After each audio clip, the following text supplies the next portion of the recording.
3 minutes to go. This is 3rd and 14. This is Dak being all mobile and everything. Runs for the first down all the way to the 1. Next play, he would run it in for the score. Jerry Jones, super fired up. Cowboys pull out the 24-22 win. Here is Dak Prescott after his first playoff win. This team, everything we've been through, we had so much confidence coming to the game, and our confidence remains. And we just played a great Seattle team. But it's just honestly, it's just all about the way we fought, the way we compete through success and adversity. Proud of our guys. Can we talk about the way this guy fought on 3rd down, running it for 16 yards to get the first down and then set up the touchdown? I mean, what were you thinking when you saw him take off? It's simple. You're a grown man. That's what it is. That's how he played today, and he let us in his win. He's a grown-ass man. Well, I got to tell you, I'm happy. I don't know about you guys, but I am happy as can be that we finally got that 800-pound gorilla off our back. At least that first one off our back. Michael Anthony, you know, my son, he shared something with me today. And this actually made me feel really, really good. Let me get open for business here, everybody. And thank you for being part of the Joe Boo Sports Report.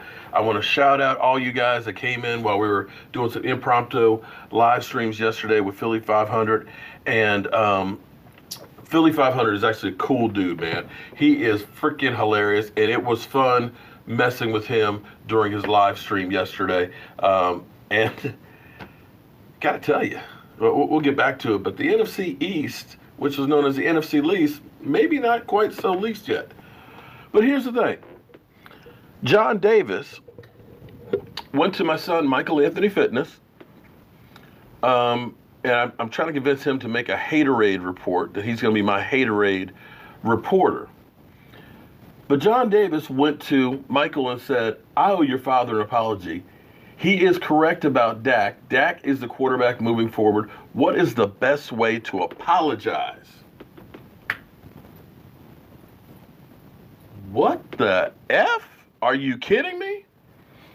He then goes on to say, I gotta say, your dad being positive all year has helped. My God, what a win versus Seattle. John, you know what? You wanna know how you can apologize to me? You already did. All you guys who think that, damn, maybe Mark was right, I don't need an apology. I don't want one. You know what I want? I want you guys to get back behind this team and believe in them.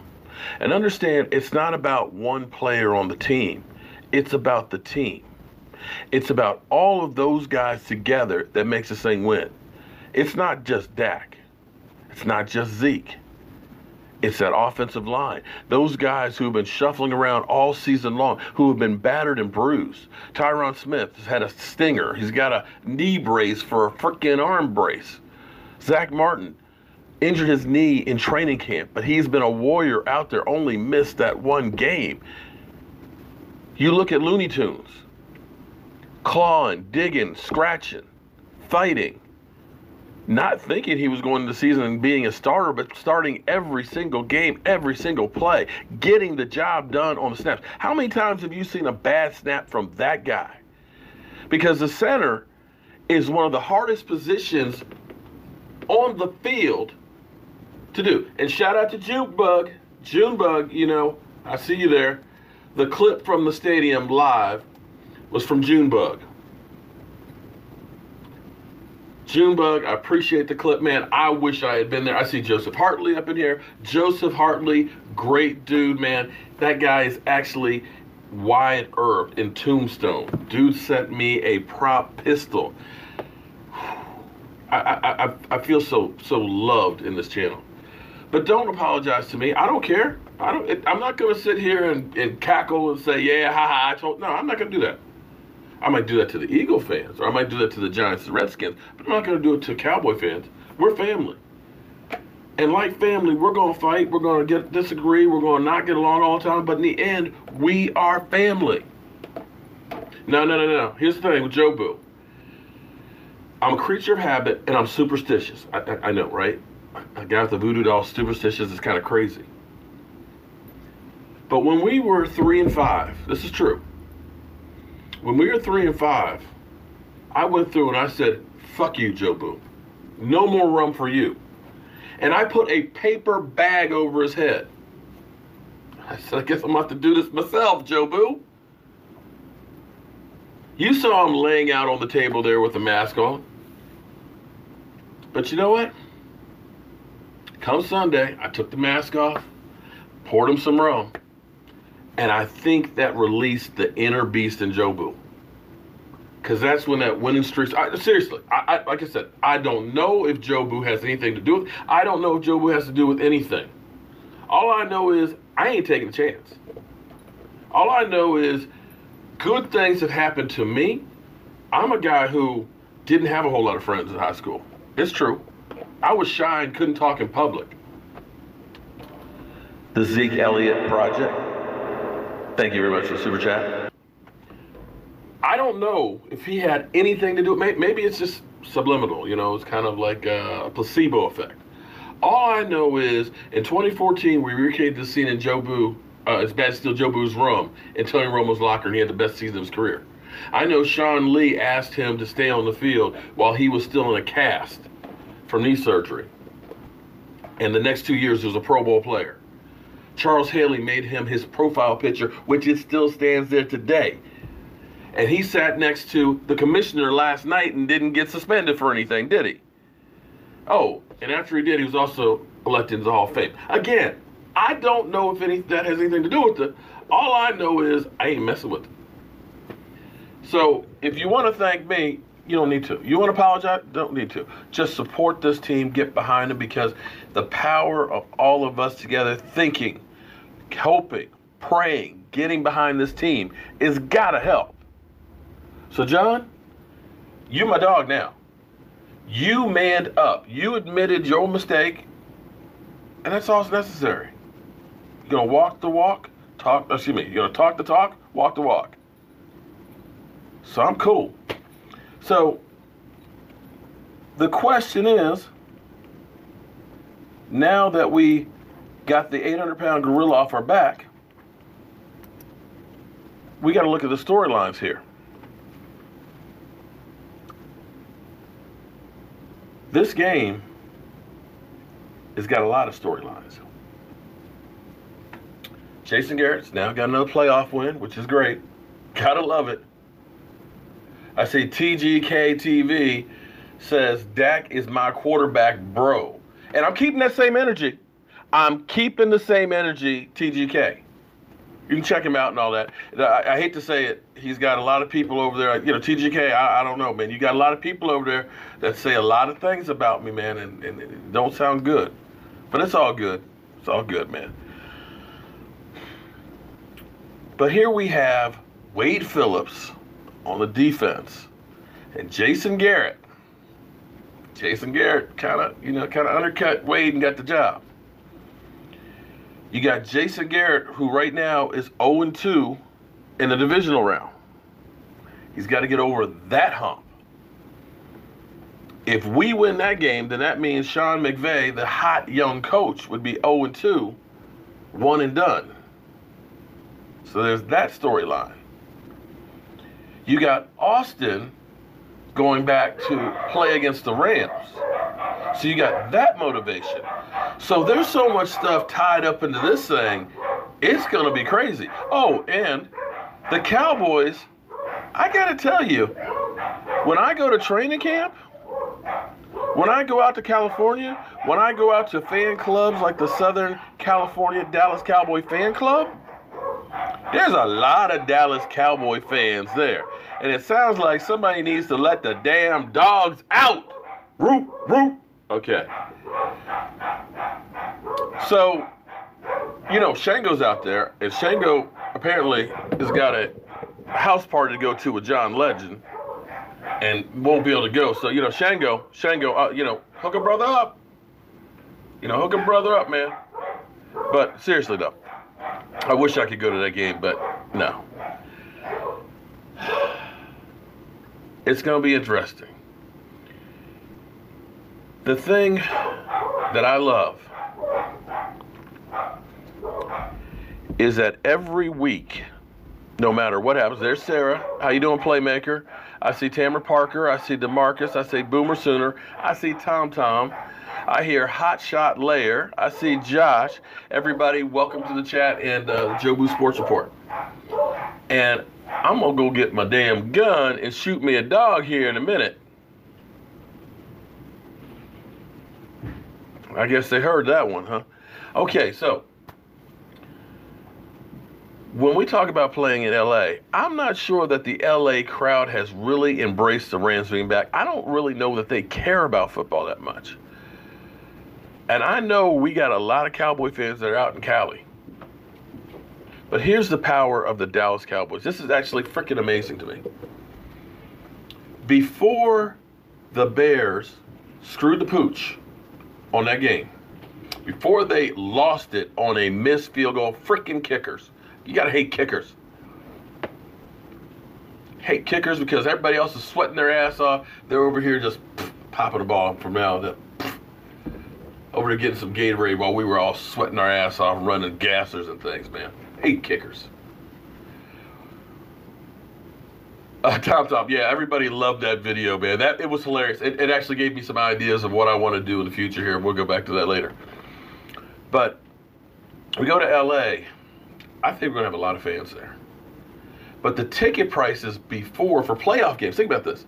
The playoff tickets, the lowest priced ones were $160. I don't know that you can get, other than Party Pass, a regular season game against Tampa Bay for $160 at AT&T. We were talking about playoff tickets for the Rams were $160, the cheapest ones now. I'm not saying they were the primo seats. Immediately when that kick was missed and the Cowboys were coming down, the cheapest one jumped up to $360. That is the power of the Dallas Cowboys. They know we travel. We're going to be there. It's going to be a big game. And if you are not pumped up for this, I don't know what to tell you. And I've been given quite a bit of grief lately. In past years, what I would always do is I wouldn't speak it. I wouldn't say things like playoffs. Cowboys are going to make the playoffs. I'm not going to say things that we're going to do well in the playoffs. Shh. Don't jinx it. The football gods will get mad at you and punish your team because you spoke it. Wouldn't do it. But you know what?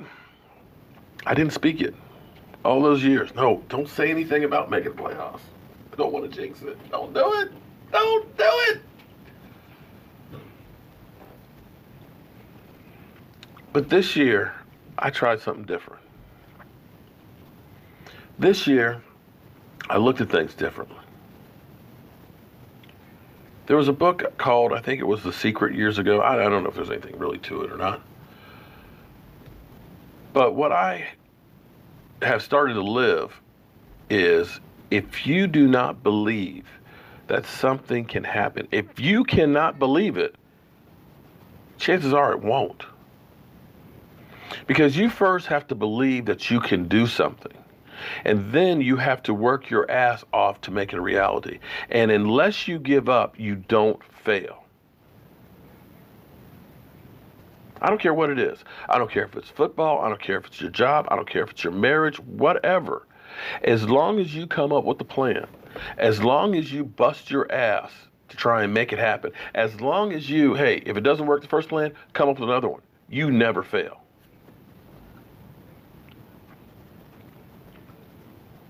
So I've been talking. And before the Saints game, that week, I said, you know what? Because I honestly felt this. I felt like we were going to win that game. I felt like I ain't scared.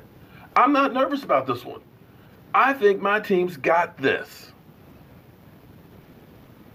And I said before, listen, Cowboys going to win this game. And I had all these Saints fans that are coming through. I remember because they kept sending me the WWE No Chance in Hell clips. They were telling me I'm crazy. I said, well, you know, my nickname in college used to be Crazy Mark. And I do go around with the voodoo doll, so you ain't telling me anything I don't know. What's my favorite kind of taco? Taco on top of somebody, but we haven't had that too much this season. I love shrimp tacos. They're probably the best, Ellis. So I kept believing. And each week I'm going through, because I went through and I said, we're going to win this game. I said, I feel it. And I honestly believe it's going to come down to the Cowboys versus the Eagles at AT&T Stadium to go to the Super Bowl.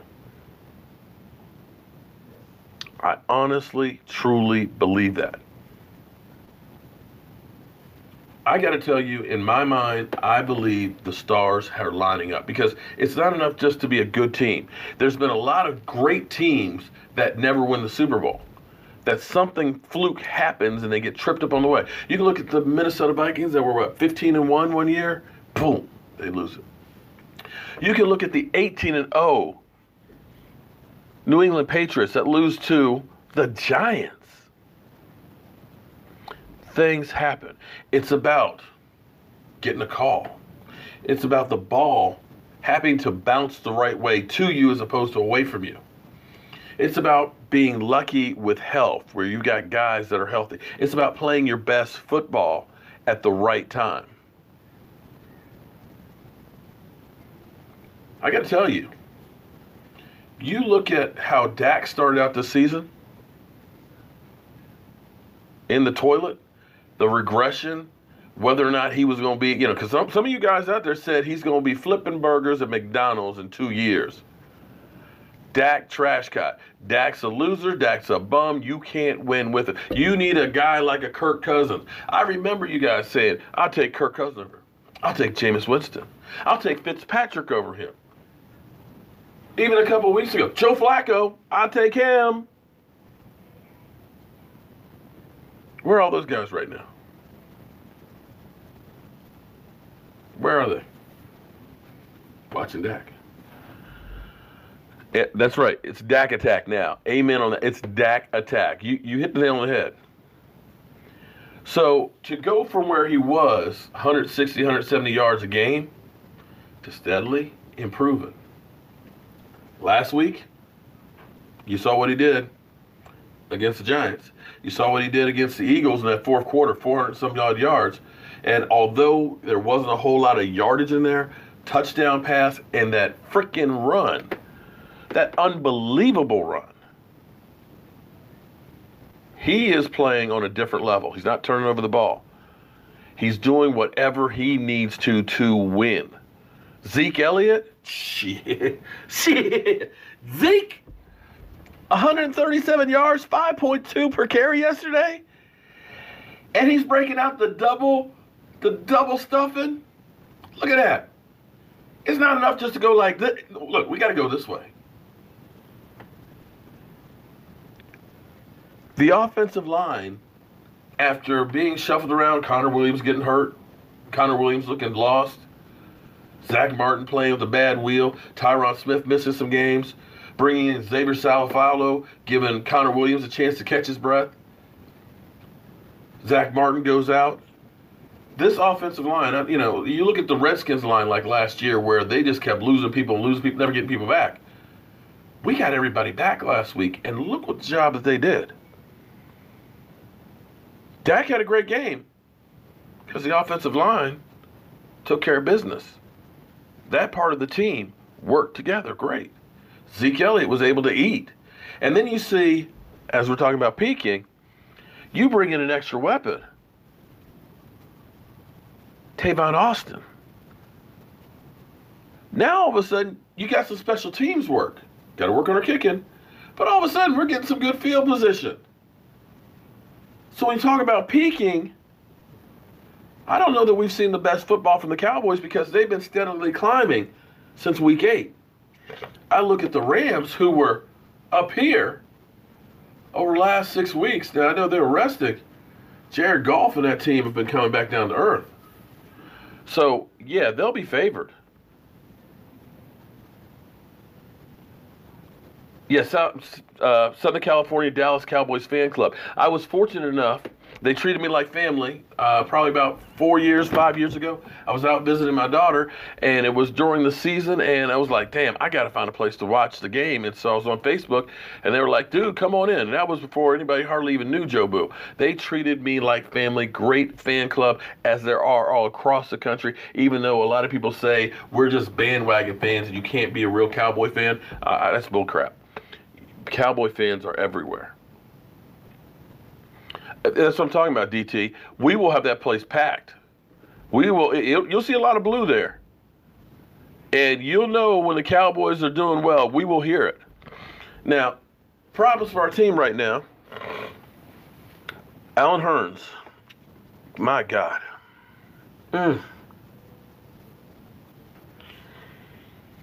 The bones came through the skin. Michael Gallup and Austin are supposed to go visit him in the hospital today. But believe it or not, they say that he could be ready to start playing football by August. It was a clean break. You don't get any cleaner than that. It just snapped. So they're able to put pins and everything else, join it together, let it sit and all that. Thank God. That was brutal. So the thing that amazed me on that whole thing is he held on to the ball. Ask yourself, if your leg literally just snapped and they picked your foot up off the field, do you think you could hold on to the ball? Do you think you could hold on to the football when you have an accident like that? That is a warrior. I missed it. I missed it when it happened. I thought it was hurt his shoulder. You saw his shoulder doing one of these motions. I was like, oh man, he separated his shoulder. I did not see the hit until I saw it online. But he held on to the football. How the hell do you hold on to the football? You see him cry on the field or anything? That's a man there.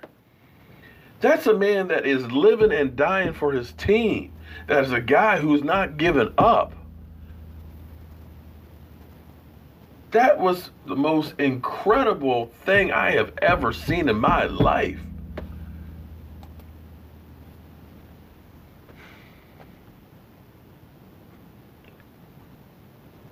So when I look at this and I listen to the talking heads, it's my guilty pleasure because what I enjoy doing, I don't know if you guys notice this. I like to argue. And I know you guys always tell me, just leave the trolls alone, man. Just leave the trolls alone. Don't mess with them. Sometimes some of them are kind of fun to play with, especially when they're dead wrong and you prove them wrong. But every week, they talk about how bad the Dallas Cowboys. Last week was the Cowboys are the worst team in the playoffs. Always talking about the NFC East is the NFC least.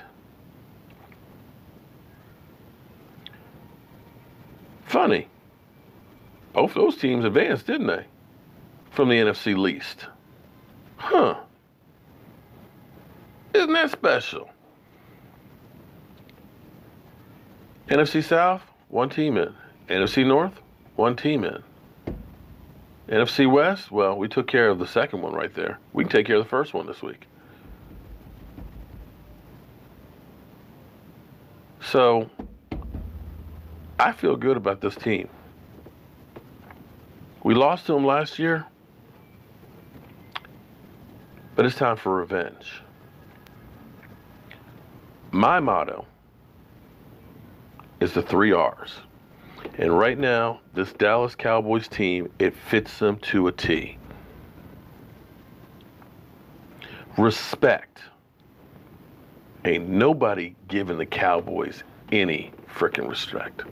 They are the Rodney Dangerfield of the NFL. Every single thing they do, they laugh at and tell you how stupid they are, how bad they are, how weak they are, how they're the worst team in the NFL, how they should be, in jail. They don't get the benefit of the doubt. Zeke Elliott, perfect example. 6-game suspension on nothing, while other guys are getting convictions and getting a game or two. You get no respect. So this team is going out there week after week. When they say we can't do stuff, they're earning respect. And slowly but surely, these guys are eating some crow and kind of changing their tune a little bit. Not a whole lot, just a little bit. So respect, the first R. Second one, redemption. Redemption. Jason Garrett needs to redeem himself. We have lost more games in the craziest fashion. We have the records that you don't want to have. Like scoring 30 points in 2 games back-to-back at home and losing both of them. You know who's got that record? Jason Garrett. The worst offensive performance through 6 games in the Cowboys' history. You know who's got that record? Jason Garrett. Having bye weeks and losing. Who's got that record? Jason Garrett.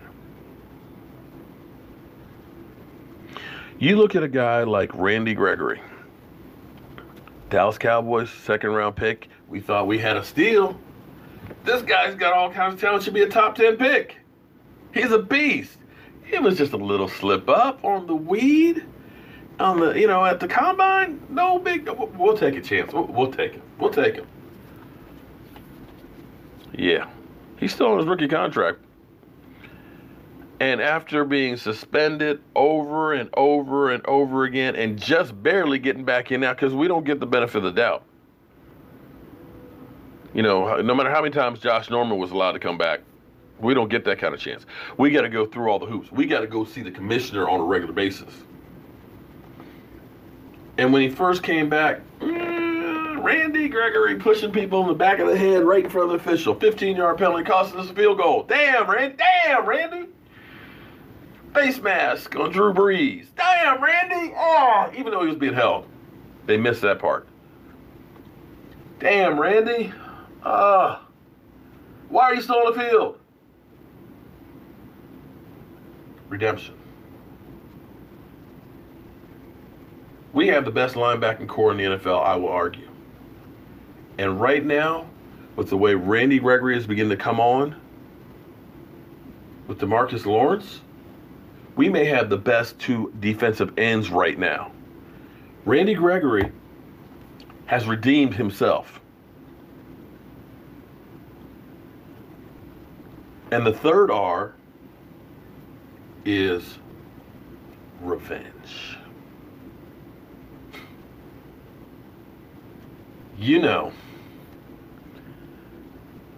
Pete Carroll was talking about my Cowboys. He was talking about us fans. He was talking about our stadium. He literally said, it's like going to a nightclub there in Dallas. You go in that entranceway, all them people right in there, they're sipping on a drink basically, getting their potty on. There's all those ground level decks where all you see is ankles and butts. It's like, I don't think they can even see the game, can they? And then he said, the sound doesn't really carry well in there because maybe it's that sign, that big board up there, that big television screen. It doesn't really get loud there. He basically said, y'all a bunch of punk bitches. I'm not scared of you guys. Oh, damn. We got a celebrity in the house. See, look, you see, they're already scouting us. Philly 500 is trying to get to know the enemy. I see you there, Philly. David Alexander with the Super Chat. Thank you very much. I see Philly 500. I had a ball yesterday. Philly, shout out to you, man. You gave me a brand new idea here for the man cave. While we got Philly 500 in here, I'm going to go ahead and tell this because I'm just kind of on a roll here. It was hilarious. If you didn't see it, check out on my other channel the last 2 minutes of the Eagle game. Because I'm watching the game live, of course, here. YouTube is about 15 seconds behind. So I've got big Philly 500s, big head up here, and Philly, you know, he acts like he's had, you know, 2 gallons of coffee and a couple of things of Red Bull, because he's literally hyper, you know, bouncing around. I can't stand that long. I can't stand for 3 hours with the game and stuff. Dude is literally bouncing all over the place. I'm kind of like, you smoking anything, Philly? And why do I really want the Cowboys in Philly? It'll be in Dallas. And I want to break their hearts. I want them to come to Dallas, get their ass kicked and sent home so I can say, ha ha. That's why I want to see it. So Philly 500 is going through the game, and I already know what's happening. I know that, boom, they're marching down the field. That, boom, they got a great return. Okay, and so Philly, it's about to come up on here. So it's literally like we're having a conversation. He's jumping into the camera back and forth. And, you know, he's like, oh, it's like, that's the touchdown. That's the ball across the line. I'm like, no, it didn't, Philly. No, you're kidding me. So it was literally like an argument back and forth. And so that gave me the idea that the first year I had this locker. And it used to be over here, and I just had a small desk in front of it. So last offseason, I put this locker on here. Thomas Garrett coming through with the Super Chat. Thank you very much. So I put this one on the end of last season, so that way I had the screen up in here. So that way we can Skype people in. So because Philly 500 and that was so much fun, I'm going to build a third locker over here, put another screen in, and then we can get people here kind of like around the horn. I can moderate. We can put like the stinking Giant fan versus Philly 500. Tell me that shit won't be funny. Tell me it won't be good. So you understand, we're always trying to come up with something new. So Philly 500, thank you very much for inspiring me, buddy. Okay? I appreciate that. And I believe you guys are going to go to New Orleans and redeem yourself, because it's hard to beat a team twice in one season. And as much as I hate to say it, the Eagles are a different team under Nick Foles on short periods of time. I don't think Nick Foles is the guy to have playing all season long because he's a streaky quarterback. But for him to kick back for all that time, that team just reacts. And I know that they're getting those juices flowing and having that whole deja vu moment that we're on that run. So that team, to me, is dangerous because that's a team that has nothing to lose. David Alexander, thank you for the Super Chat. Junebug, yeehaw! Thank you for the Super Chat. And thank you for the clip, Junebug. That was fantastic, man. And that's where I was originally going with the whole thought. Have you noticed whenever anybody challenges the Dallas Cowboys in our manhood, what happens? Have anybody else noticed this? Pete Carroll talks about our stadium and stuff. Boom, we win. Remember when Fat Rob was talking about, ain't nobody thinking about them cowgirls? And came to town and we kicked that ass? Jalen Ramsey was talking about Dak Prescott. We kicked that ass. I'm trying to remember which one of the Giants was talking that trash. We always kicked that ass. Here's the thing. Sean McVay, who seems to be like the Rain Man, who knows every play from every game, it seems, every player, every statistic and everything else, he's taken note of that. Because he didn't challenge us today. He, in fact, said Dak Prescott, Zeke Elliott are elite. Who have you ever heard say that Dak Prescott's elite? I'm a Dak-friendly channel. I love Dak Prescott. The reason why a lot of you are here is because of Dak Prescott. I'm this close to being a stalker of Dak Prescott. All right? You haven't heard me say he's a elite quarterback. You've not heard me say that. So if I'm not saying that, he is. You guys are actually asking about the shirts. I actually have, no matter what I do, people give me crap. It's just the way it is.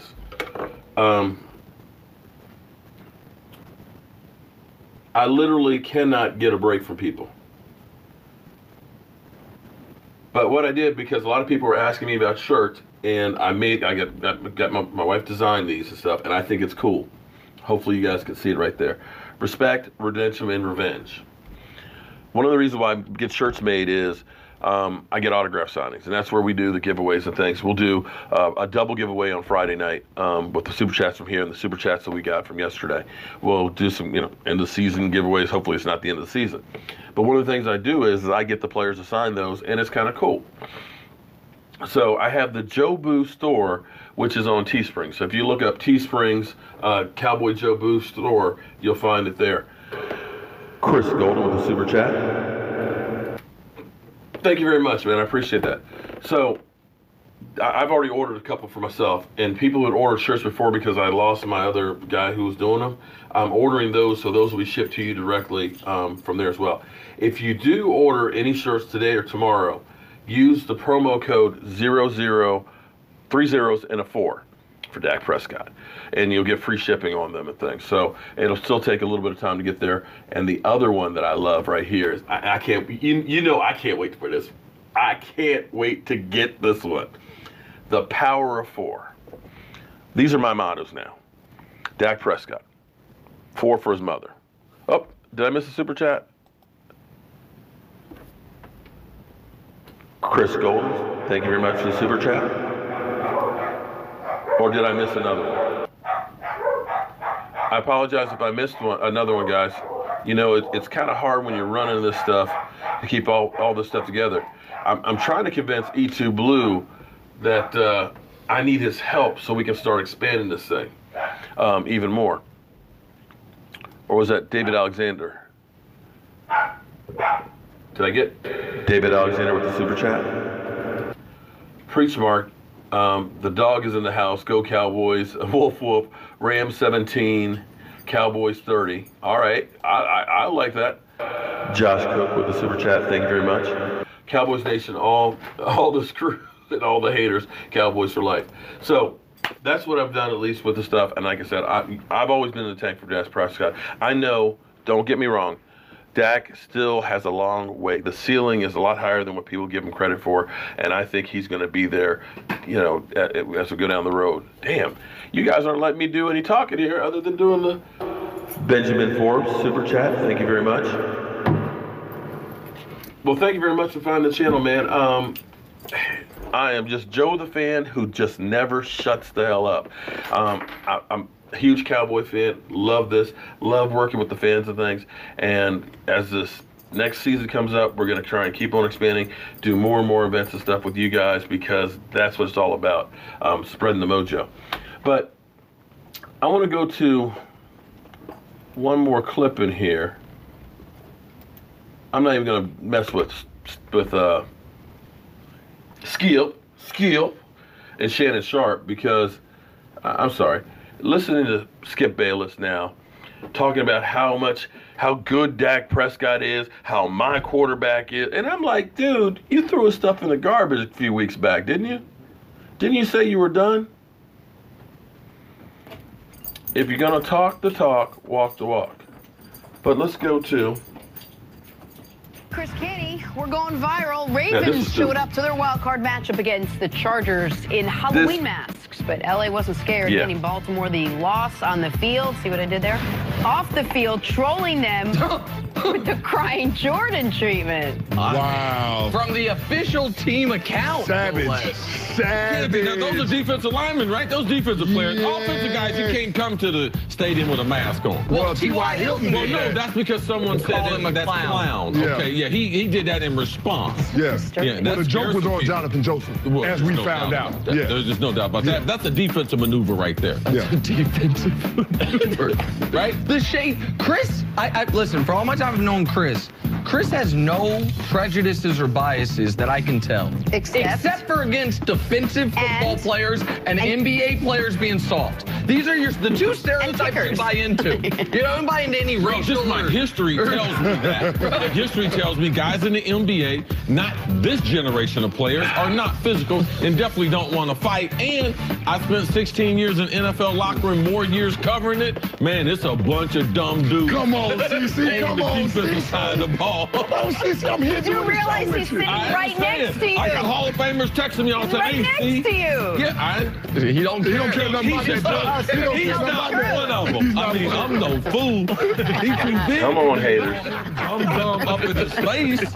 But when he leave, though. Exactly. He's from Virginia, man. He's a smart one. He's a smart one. He brings the GPA up on the defensive side. All right, next segment, we'll hear what you really think about kickers.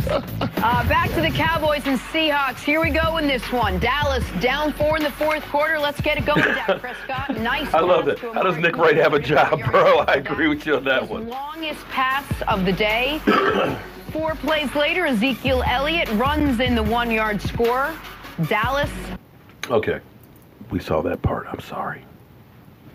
Let's go. Ain't complicated, Jenna. It starts with the run game, and that's both sides of the ball. I mean, defensively, the Dallas Cowboys defensive line did a good job of playing on the other side of the line of scrimmage. Those guys up front, DeMarcus Lawrence, Malik Collins, Tyrone Crawford, Antoine Woods. Frank Torres with the super chat. So that tells you that those guys did a good job of disrupting the timing of the run game. A lot of stop and start by Chris Carson in the backfield, and it's hard to get the running game going. I think they finished with 70 yards rushing on the season. They were averaging 160. So if you could slow that Seattle Seahawks offense down by stopping the run, I think that bodes well for you defensively in terms of trying to contain them and limit scoring opportunities. Offensively, you saw what Ezekiel Elliott did by halftime. 17 touches for 123 yards from scrimmage. I mean, they were running the offense through Ezekiel Elliott, and when it became winning Hector time, Vargas, did you have a super chat? I missed it. I step up apologize. and make some plays, particularly in the red zone. He had 2 critical runs in the red zone to set up those touchdowns. Of course, we know the one at the end of the game was aided by the 2 penalties to keep that drive going. You had a DPI by KJ Wright, and you had a DPI by Coleman, and that allowed them to continue to move the sticks.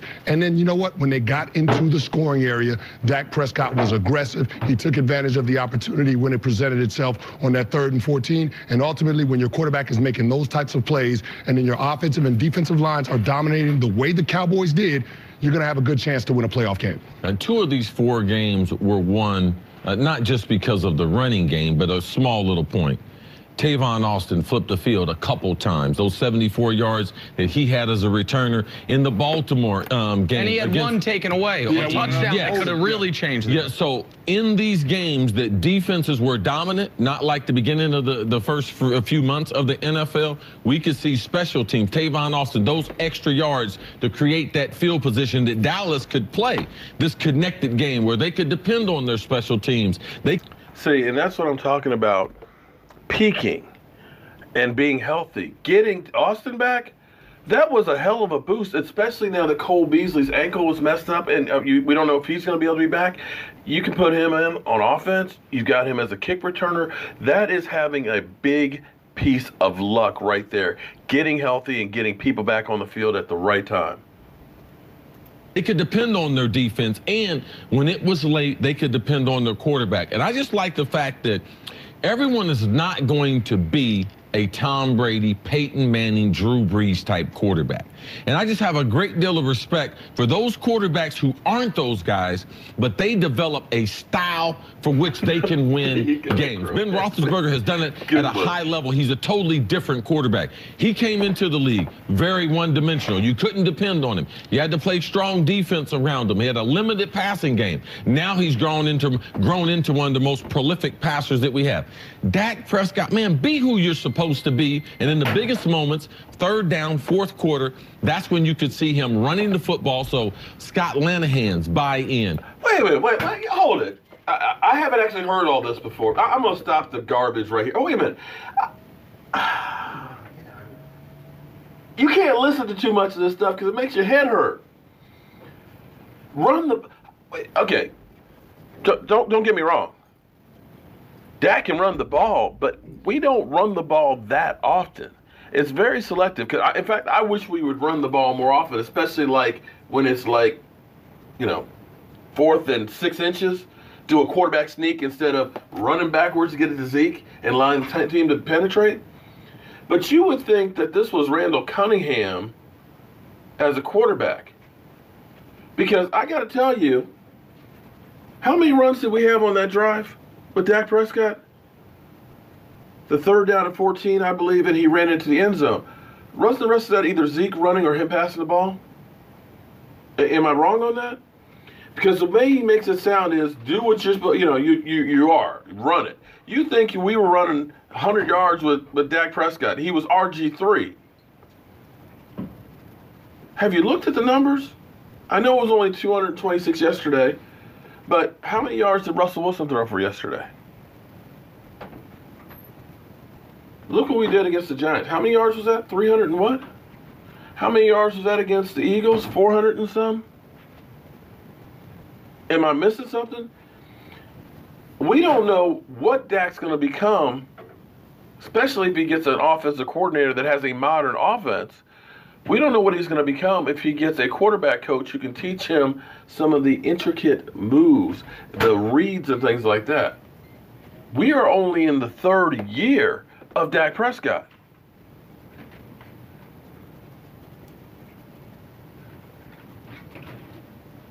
And with the team game, what the hell is he talking about?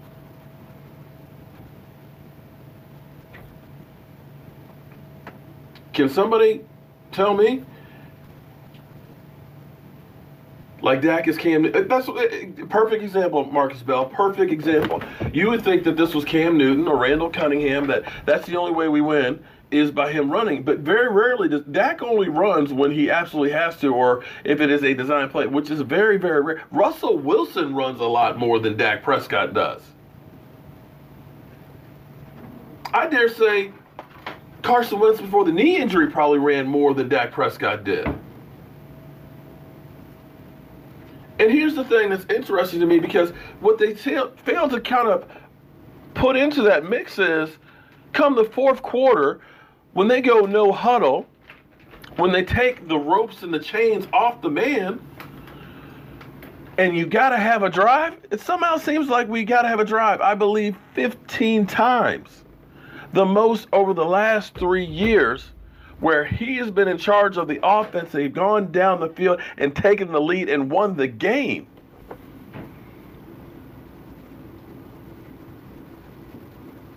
This is stuff this is the reason why so many people say, well, Dak's trash. Because they don't really watch the game. They don't really know that much about the game, but they listen to idiots like this that don't give you the whole picture. They believe that, hey, he threw for 300 and some yards. Kirk Cousins, he always throws for 300 yards. But Kirk Cousins always gives you the, oh no, oh, Kirk, that's an interception at the wrong time. That's a stat guy. And as much as you may hate it that he won't throw that pick, it's the reason why you win a lot of those games. It's the reason why we win a lot of those games. It's because we don't turn it over. So we need to get past all of these talking idiots that keep telling you bullcrap. Who would I keep, Foles or Wentz? Oh man, handful of rings. That's the $1 million question. That's I mean, what you have to worry about with Carson Wentz right now is he a guy who's always going to be injured? Kind of like Sam Bradford. Sam Bradford never could get going because he was always broke down. Carson Wentz can play well when he's healthy, but is he going to be healthy? Nick Foles is a streaky quarterback.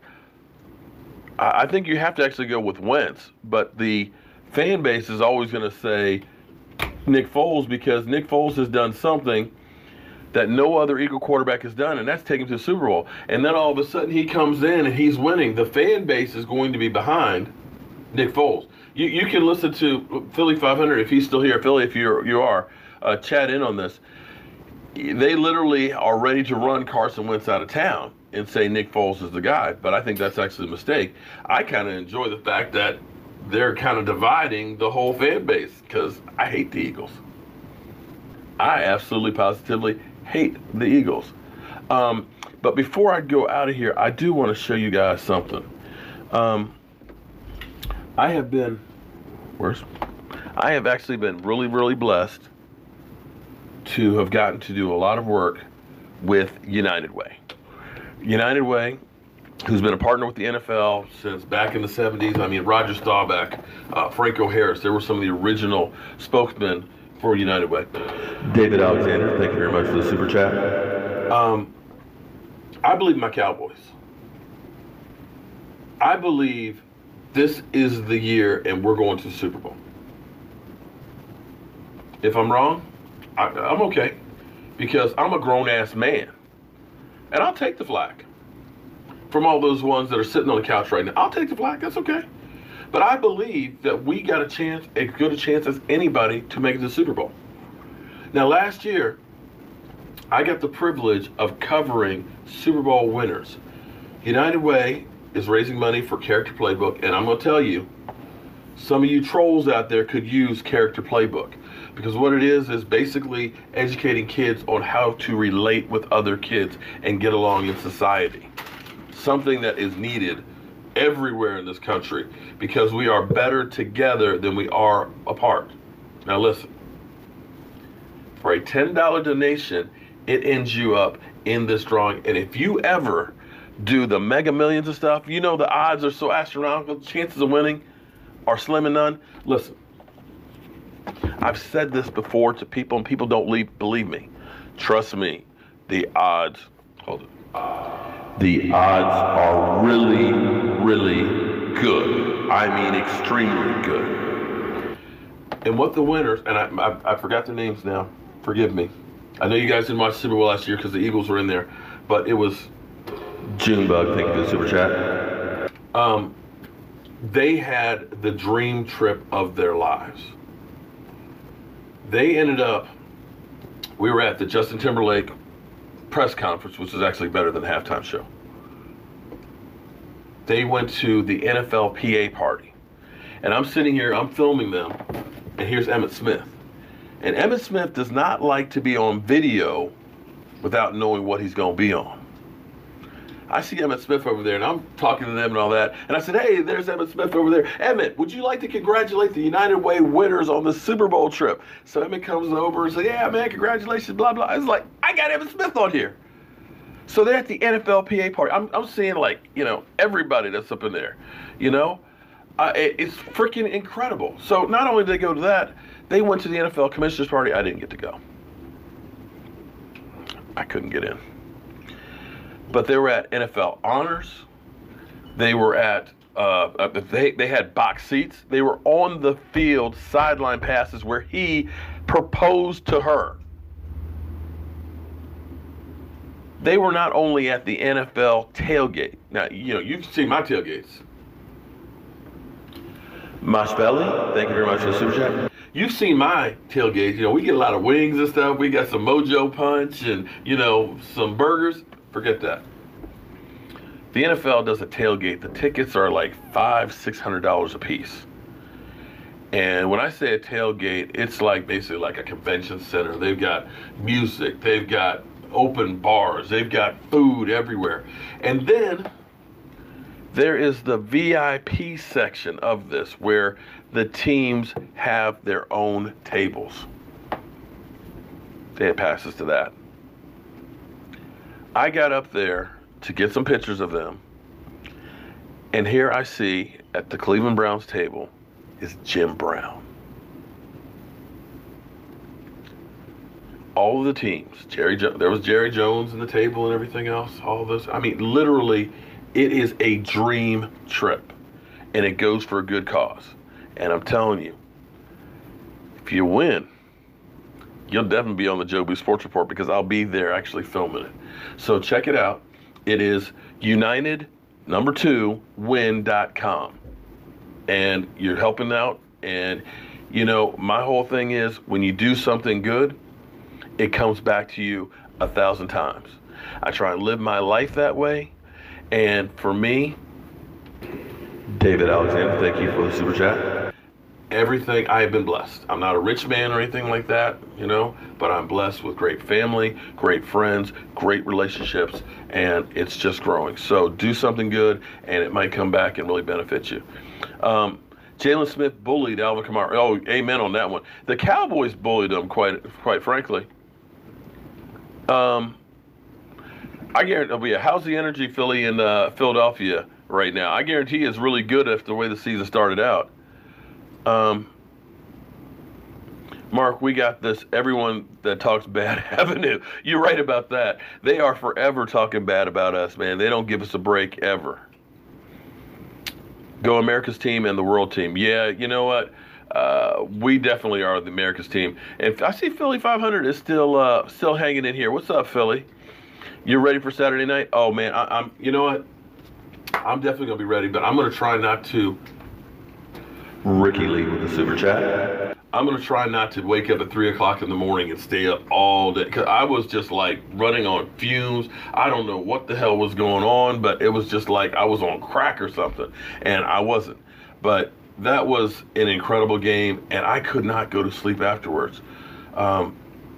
Just the feeling of relief, just to be able to exhale, because if I had $1 for every time somebody said, you're one and done, you suck, you're a waste of a playoff spot, the NFC East is nothing, Russell Wilson is a better quarterback, they're a better coach team, they're going to come in there and kick your ass, you guys suck, your quarterback's garbage, without Zeke Elliott, you're nothing.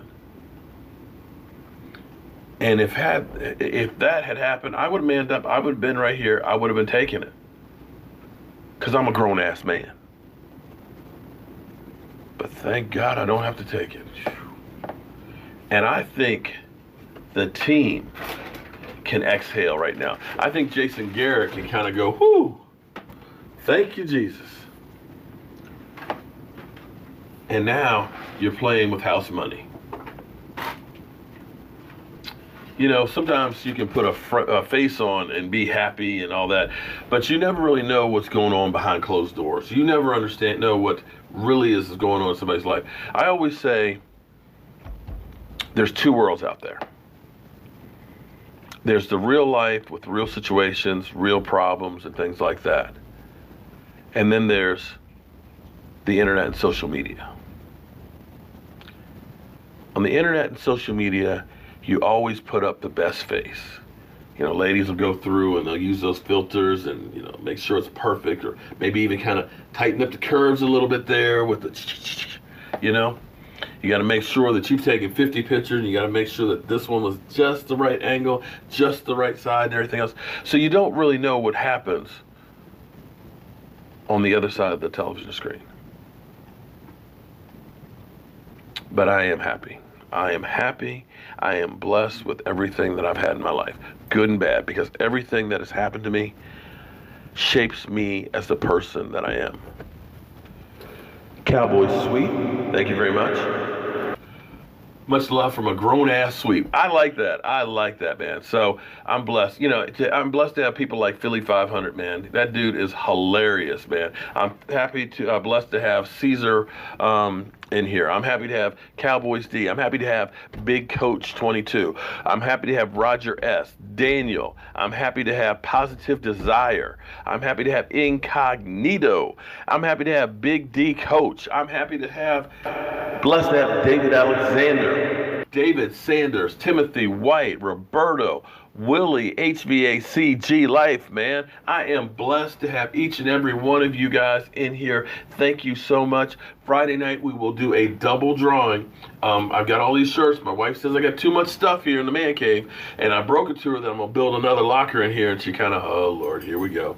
Yeah, so it is what it is. We got to expand what we're doing. We got to give you people what you want, and we've got to make sure we keep getting better and better. and we'll be back Friday night, 9 o'clock Eastern. I'm going to definitely bring in, hopefully, Law Nation. Maybe we'll see if we can get Vosh in here and some other people so we can be ready to rock and roll, because we are in the divisional round of the playoffs.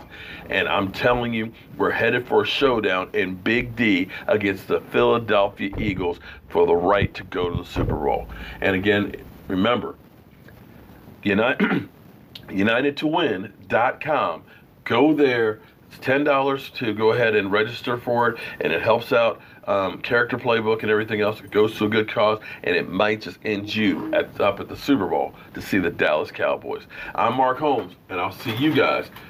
Well, I'll do the fireside chat, and then I'll see you guys in the morning for Don't Sleep on the Dallas Cowboys. I'll see you.